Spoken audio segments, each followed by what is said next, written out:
Hey guys, Dr. Jeremy Trunk at Balance Within Integrative Physical Therapy. And today I want to go over a common question and debate that patients often have of should I be using heat or should I be using cold on the area of my body which hurts? So we do find that actually there's many times patients are using this incorrectly. So actually knowing these potential scenarios or just specific tips as to one would be more appropriate than another will actually help make your approach much more effective for your body. Let's start looking at the cold.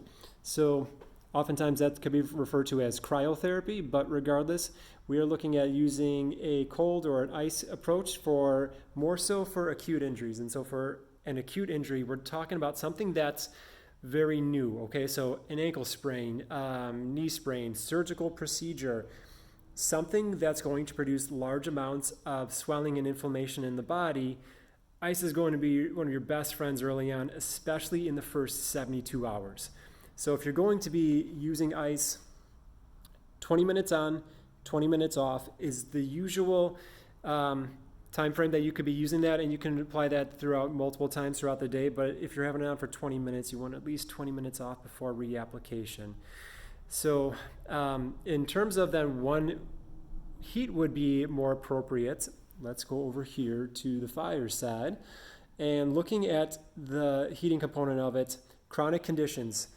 So even though in the literature, the labeling of what is a chronic condition, it's somewhat debatable as to in terms of the time frame, but we're looking at something pretty much beyond a 3-month mark that is not really responding to treatment very well or even medications, may get put into the chronic category.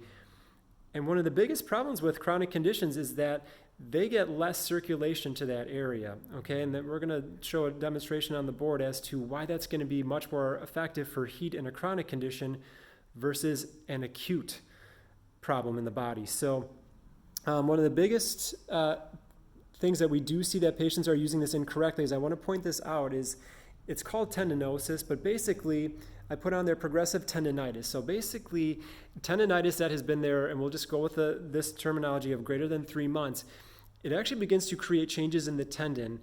And with that, that's very important to understand because of the fact that tendons in general get less blood supply than a muscle belly does. So over time, chronic inflammation into that tendon actually diminishes in itself already beyond a little bit more of a limited circulation to that area, blood flow to that. So for people who have chronic tendinitis or who are putting ice on there, you actually may be causing more harm than good because you are diminishing the blood supply to that. So the tendinosis is something I wanted to point out because that's oftentimes for that chronic inflammation of the tendon, something that some of our patients tend to have a little bit lack of understanding that I wanted to really point out. And so for the treatment, 20 to 30 minutes on and about a similar time off before reapplication. And that can include heating pad, hot water bottle, moist towels, anything along the lines of that, usually like 20 to 30 minutes. And I wanted to then just point out as to why, with the circulation, why the heat is going to be a little bit more effective than the cold for the chronic condition. So in the middle here, we're going to say this is a normal level of blood supply.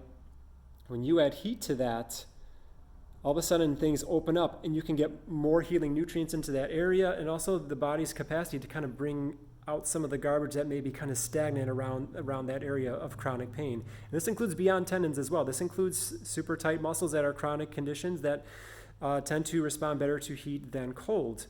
So with cold, what happens is, we're just going to call this medically shrinkage. So with that, we don't want less supply of blood coming to the area where there's already a diminished amount of that. We want that body to be bringing in the healing good nutrients to that. Sometimes I just say, what are you doing? And they'll say, I'm using cold. And I say, well, let's try the shower test, okay? So with the shower test, if you're in the shower and you are using just your regular water, well, I'll say just regular because it's be on the cooler side, no major changes.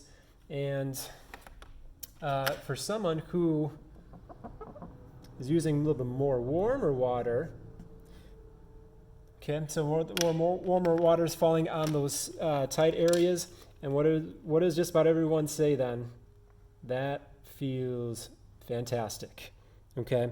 And, oh, you know what? Let's give this guy just a little bit of privacy in the shower.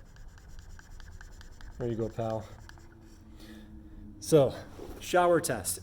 If the warm water feels good, if it feels like it's loosening things up, if it's making things feel better, it's a good chance your body's probably going to be responding better to the heat than the cold.